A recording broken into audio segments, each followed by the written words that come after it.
جنگ بندی ختم ہوتے ہی روس اور یوکرین آپس میں جھگڑ پڑے۔ فریقین نے ایک دوسرے پر تابڑتوڑ حملے کیے۔ دو طرفہ لڑائی میں ہلاکتوں کی تعداد 27 ہو گئی۔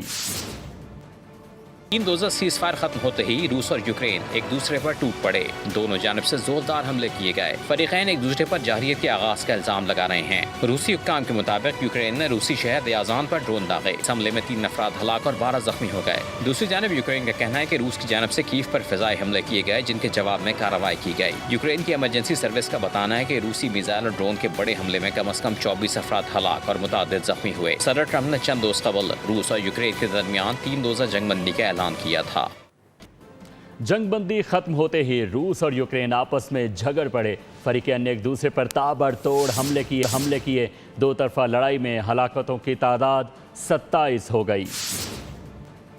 3 روزہ سیز فائر ختم ہوتے ہی روس اور یوکرین ایک دوسرے پر ٹوٹ پڑے۔